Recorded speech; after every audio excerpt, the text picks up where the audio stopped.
Jangan lupa subscribe channel Nagari Banget dan aktifkan notifikasinya. Kadang-kadang incumbent ini terjepit karena didatangi calon-calon dari luar desa yang sarjana, yang lebih dan masyarakat kemudian dihadapkan pada pilihan-pilihan yang sulit. Nah, misalnya kebijakan-kebijakan seperti itu juga menjadi bagian. Nah, harapannya kepala desa adalah, dan juga perangkat desa, totalitas regulasi tentang desa, pembangunan desa dan bermasyarakat itu bagaimana satu sehingga mereka tidak dibingungkan. Jadi sebenarnya itu diskusi-diskusinya. Nah, oleh karena itu tentu nanti kita akan sampaikan bahwa semua itu, dan selalu saya sampaikan, semua itu bukan kewenangan Kementerian Desa. Semua itu nanti ujung-ujungnya adalah revisi Undang-Undang Nomor 6 Tahun 2014, dan itu ada di legislatif, ada di DPR. Ini yang selalu kita pahamkan supaya mereka tidak kemudian terjebak pada harapan-harapan yang sebenarnya sudah saya yakinkan bahwa tidak mungkin, sampai tidak mungkin kita akan bisa memenuhi ini di periode ini. Nggak mungkin di periode saya, karena itu nanti pasti akan masuk di prolegnas, akan proses, akan diskusi panjang, dan tentu masukan-masukan dari Bapak Ibu pimpinan dan anggota Komisi 5 menjadi bagian penting dari pengayaan. Yang pasti kita juga sedang menyusun beberapa konsep untuk itu, yang seandainya nanti kemudian diminta, Kementerian Desa siap memberikan beberapa konsep-konsep yang terkait apa yang seharusnya direvisi, ajuan revisinya bagaimana. Ya tentu ini konsep, sama sekali tidak bermaksud untuk memberikan satu harapan yang kosong kepada kepala desa.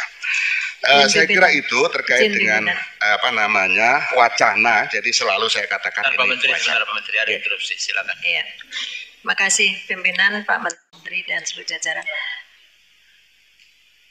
Saya menyambung apa yang disampaikan Pak Arfi bersama dengan yang barusan disampaikan oleh Pak Menteri. Ketika memberikan terkait dengan masa jabatan ya Pak ya. Ketika nantinya Bapak diberikan kewenangan atau dimintai masukan untuk masa jabatan, tentu kita tidak boleh atau tidak bisa melupakan historinya.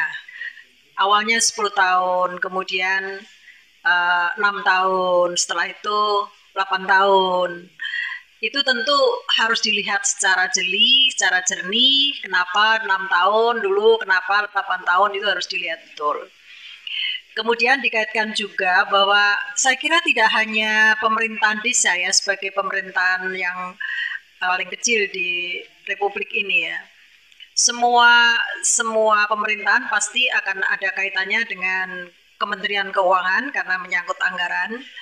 Kemudian pasti dalam negeri juga ada karena kebetulan desa ini Kementerian Desa ya yang saya kira kementerian-kementerian yang lain. Ketika kita dulu kita ingat kembali, kita lihat kembali, beliaunya Pak Menteri juga pernah menjadi anggota DPRD, ketua dulu DPRD Jawa Timur. Saya kira uang sekecil apapun harus dipertanggungjawabkan, dan sekarang ini memang daerah-daerah mulai kan semuanya menggunakan ad-cost gitu ya. Nanti kalau itu dibuka kembali itu juga perlu mendapatkan perhatian juga. Karena jangan sampai sekarang pun dengan adanya dana desa yang cukup besar, yang sebelumnya desa itu tidak pernah mengelola keuangan sejumlah itu juga dalam tanda kutip menjadi sasaran juga untuk hukum begitu. Nah, oleh karena itu juga harus hati-hati ketika itu ada masukan, ada pemikiran-pemikiran untuk melakukan biaya operasional itu at cost. Karena dikhawatirkan nanti justru akan menjadi petaka ya bagi kepala desa yang ada di desa masing-masing, karena ketika saya menjadi ketua dewan dulu, uang operasional itu juga harus dipertanggungjawabkan, berapapun yang dikeluarkan meskipun jumlahnya nggak besar itu per bulan hanya berapa juta itu harus dipertanggungjawabkan juga. Jangan sampai kita memberikan ruang yang begitu besar untuk hal tersebut. Kita sayang kepada kepala desa supaya tidak terjerat dalam persoalan-persoalan hukum. Kemudian sekarang pun juga banyak saya kira tidak perlu saya sebutkan di mana, juga menjadi sebuah apa ya, semacam ATM juga, ada yang seperti itu begitu. Jadi ini juga perlu hati-hati. Oleh karena itu dalam hal pengelolaan keuangan, kemudian masa jabatan itu juga perlu hati. Saya yakin betul, dan apa yang disampaikan Bapak benar, bahwa tidak mungkin dalam periode ini akan bisa terlaksana perubahan itu, karena memang harus masuk ke dalam prolegnas terlebih dahulu, tapi tidak menutup kemungkinan ke depan juga ada perubahan kalau memang itu diajukan. Kemudian yang terakhir Pak, mungkin juga perlu, karena Kemendes ini juga kaitannya dengan Kementerian Dalam Negeri. Sekarang ini yang jadi rame-rame itu kan kepala desa tidak boleh berpartai. Saya juga jadi bingung gitu. Kalau kepala daerah aja berpartai, kenapa kepala desa ini tidak boleh berpartai begitu? Padahal metodenya juga sama melalui pemilihan. Bedanya kalau pemilihan skopnya saja, skopnya kalau kepala daerah di provinsi, skopnya provinsi, kalau di mana?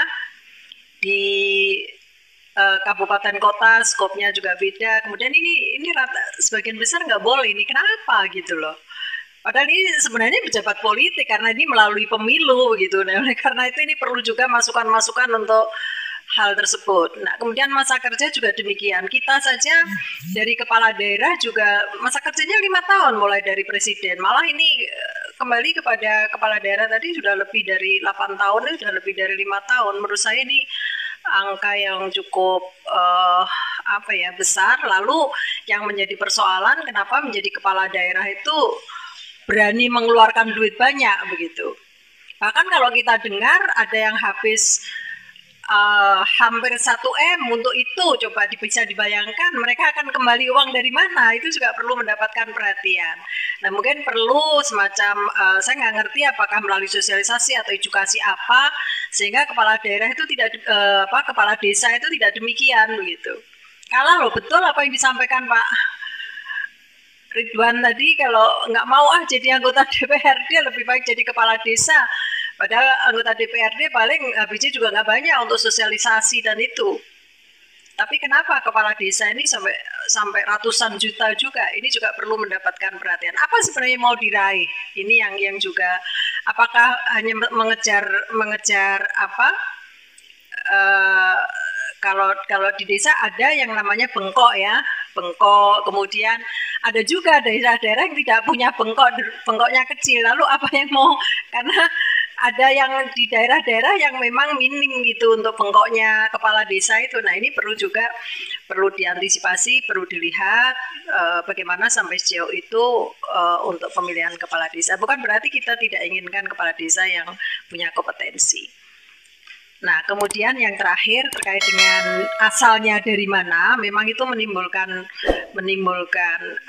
masalah. Tetapi sekali lagi karena aturan itu juga memang untuk kepentingan luas ya, kepentingan yang luas untuk tidak membatasi, karena sekarang anggota dewan pun juga kalau dulu kan hanya di daerah itu sendiri ya, di kabupaten itu sendiri, tapi sekarang kan tidak, kabupaten lain bisa mencalonkan sebagai anggota dewan di kabupaten tertentu. Itu boleh-boleh saja untuk DPRD ya, DPRD dulu kan ada pembatasan, tapi sekarang kan tidak demikian.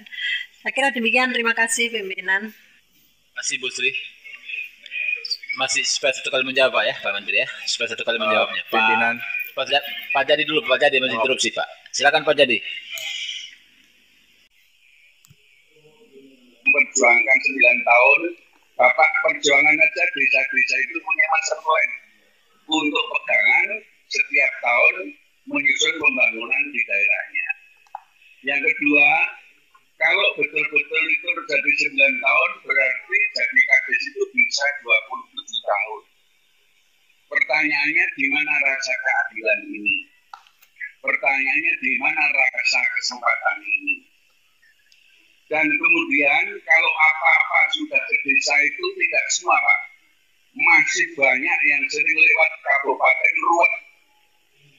Bapak juga tolong dari direktorat-direktorat itu mana-mana yang masih sering lewat dinas kabupaten mana-mana yang langsung desa. Karena prakteknya jadi ruwet urutannya.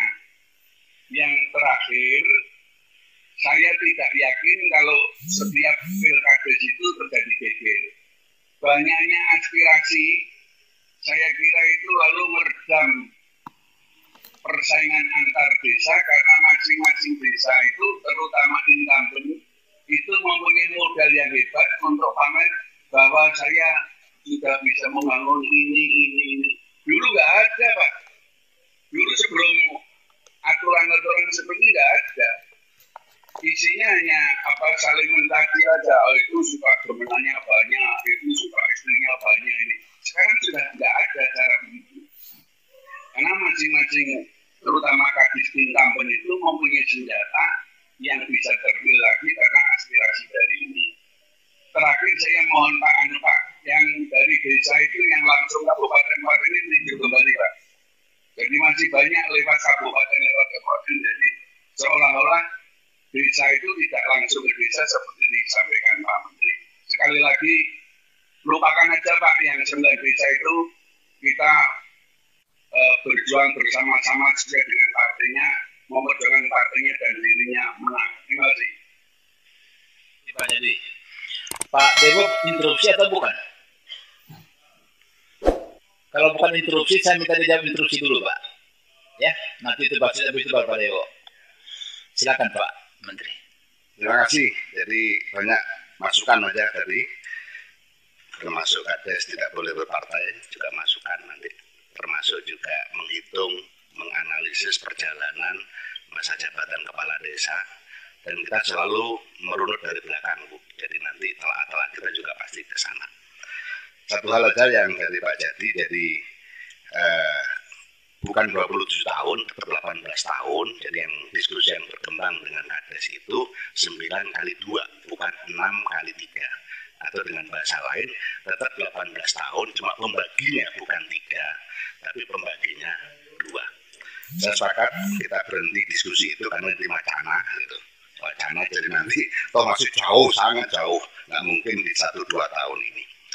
Bapak Ibu sekalian yang saya hormati, saya selanjutkan pertanyaan. Pak Menteri, tadi Bapak sudah jawab interupsi, masih ada masukan tambahan sekali. Silakan Pak Dewo. Terima kasih pimpinan. Saya masuk ruangan ini menurut perasaan saya tidak salah, karena di ruangan Komisi 5. Tapi begitu di dalam kok ketemunya dengan Menteri Agama, begitu kan saya. Setelah saya cermati betul, oh ternyata Menteri Desa gitu. Hanya berubah penampilan saja. Gitu. Yang menjadi pertanyaan kan, kenapa rapat kali ini Pak Menteri Desa berubah penampilan gitu loh. Kira-kira punya motivasi apa gitu. Ya, kalau punya harapan, punya doa, saya juga ikut doakanlah supaya lancar, sukses, berhasil gitu sesuai harapan. Pak Menteri saya minta jangan pesimis soal masa jabatan kepala desa. Pak Menteri menyampaikan bahwa tidak mungkin akan bisa terrealisir pada masa Menteri Desa yang sekarang ini di periode pemerintahan sekarang ini. Memang mekanismenya itu agak panjang, tetapi kalau dimulai sekarang juga sesegera mungkin, itu saya kira di tahun 2023 akan bisa terwujud itu perpanjangan masa jabatan kepala desa dengan melalui revisi undang-undang. Revisi undang-undang itu memang harus masuk prolegnas dulu. Sekarang ini tahapan untuk bisa memasukkan prolegnas di tahun anggaran 2023. Nah, kalau dimulai dari Pak Menteri Desa dari sekarang ini, saya yakin akan bisa terwujud itu. Jadi saya minta Pak Menteri Desa jangan pesimis dulu soal ini, mengingat bahwa ini merupakan sesuatu hal yang sangat fundamental dalam langkah pembangunan di desa. Mengapa? Karena iklim, atmosfer, politik di desa itu sebenarnya juga dipengaruhi oleh masa jabatan kepala desa. Tuntutan para kepala desa supaya masa jabatannya ditambah dari 6 tahun paling tidak menjadi 8 tahun atau 9 tahun, itu kan sudah cukup lama. Karena sudah lama mestinya dari Kementerian Desa sudah melakukan satu kajian. 6 tahun yang sekarang ini berjalan, itu menguntungkan atau merugikan dalam konteks pembangunan desa. Kalau tuntutannya menjadi 8 tahun atau 10 tahun, itu menguntungkan atau merugikan dalam konteks pembangunan desa. Yang terkait dengan situasi politik, ya, terkait dengan situasi politik, itu sudah dilakukan kajian atau belum? Kalau sudah dilakukan kajian, bahwa kesimpulan dari kajian tersebut 6 tahun itu sangat merugikan dalam pembangunan desa, saya minta Menteri Desa segera lakukan satu inisiatif untuk revisi undang-undang. Karena hanya satu jalan, memperpanjang masa jabatan kepala desa, itu harus dengan revisi undang-undang.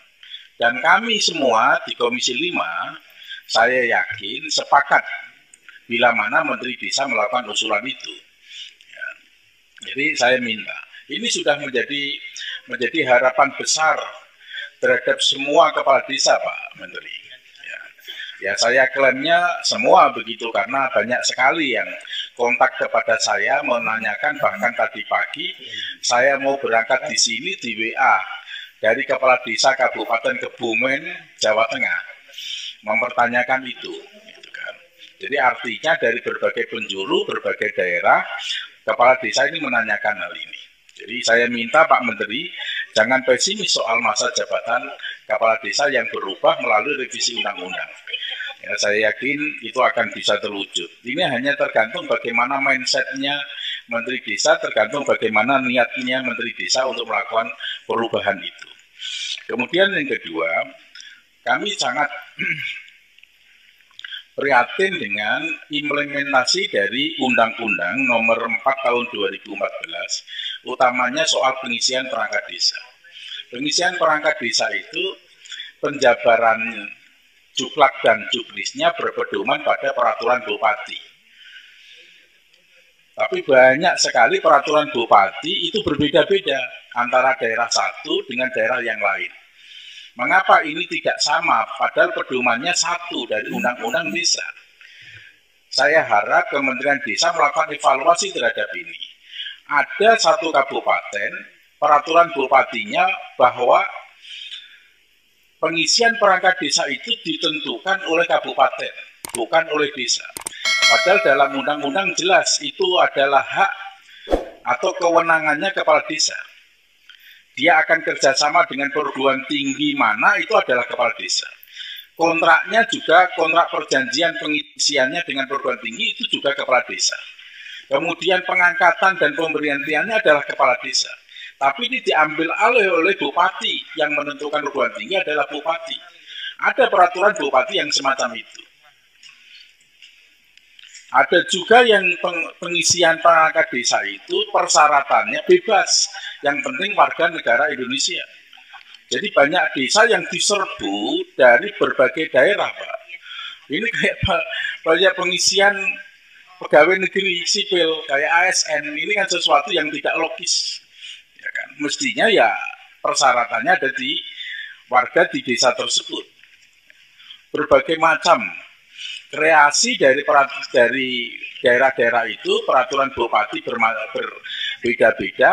Ini tentu menjadikan satu perhatian dari Kementerian Desa untuk dilakukan evaluasi mengapa hal ini sampai seperti ini terjadi.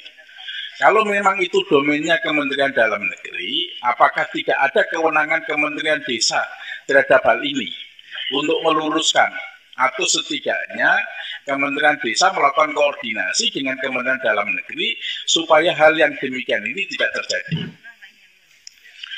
Ini sangat memprihatinkan, Pak. Bahkan sampai sekarang pun banyak sekali peraturan bupati yang tidak sesuai, yang tidak relevan dengan undang-undang.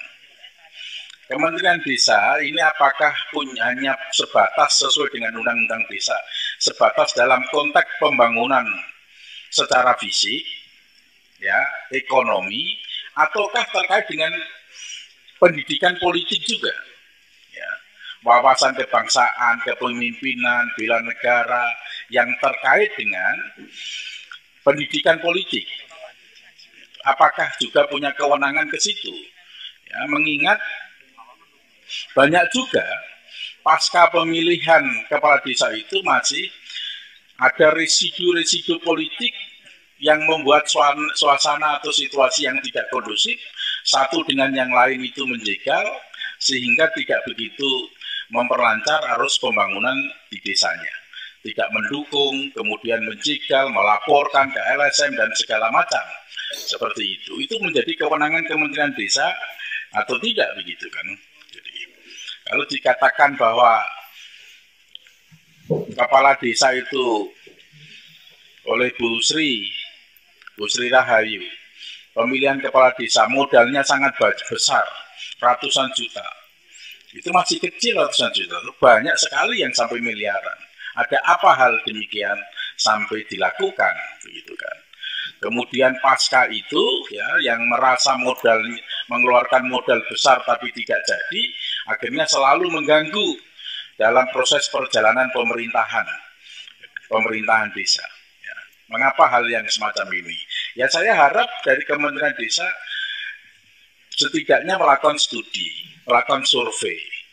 Survei itu kan memberikan satu gagasan, memberikan satu inovasi, memberikan satu rekomendasi langkah-langkah apa yang harus diambil oleh Kementerian Desa dalam membenahi pemerintahan desa, dalam konteksnya pembangunan desa. Jadi tidak hanya melulu fisik, tidak hanya melulu ekonomi, tapi menciptakan satu sistem, menciptakan satu situasi politik yang kondusif, itu kan sesuatu yang penting juga untuk dilakukan oleh Kementerian Desa.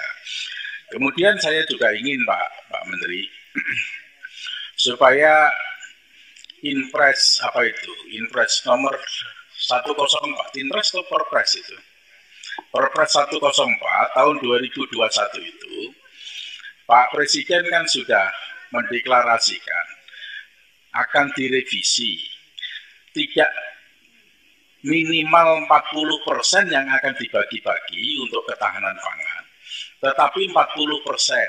Gitu. Saya kira Menteri bisa menyiapkan itu, draft revisi dari Perpres. Pertanyaannya, sudah disiapkan atau belum draft revisi Perpres itu untuk mengingatkan kepada Pak Presiden, karena ini sangat ditunggu oleh pemerintah desa.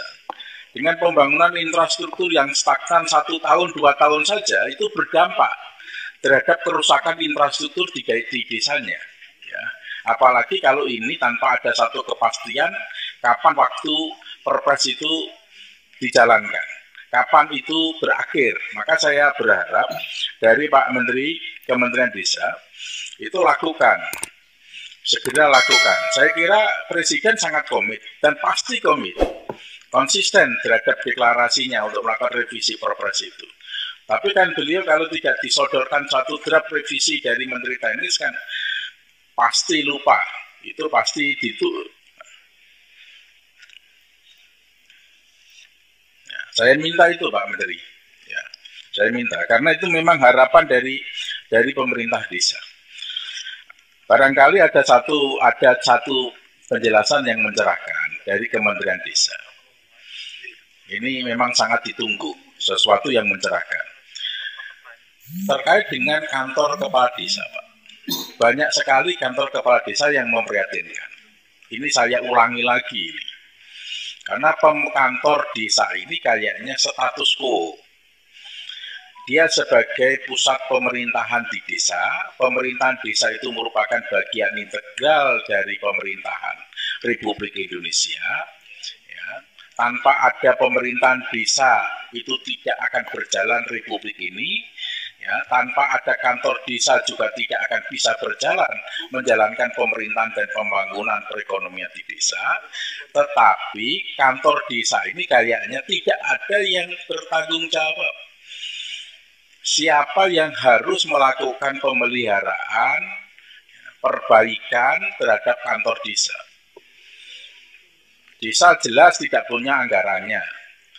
Pemerintah kabupaten selama ini saya lihat di mana-mana tidak ada pemerintah kabupaten yang menganggarkan untuk perbaikan kantor desa. Pemerintahan provinsi tidak, pemerintahan pusat tidak. Terus bagaimana nasibnya kantor desa ini? Lebih-lebih bagi kantor desa yang dalam kondisi yang memprihatinkan. Begitu ya. Jadi tolong saya diberi jawaban yang mencerahkan, Pak. Paling tidak ada satu solusi, langkah apa yang akan diambil oleh Kementerian Desa untuk mengatasi ini.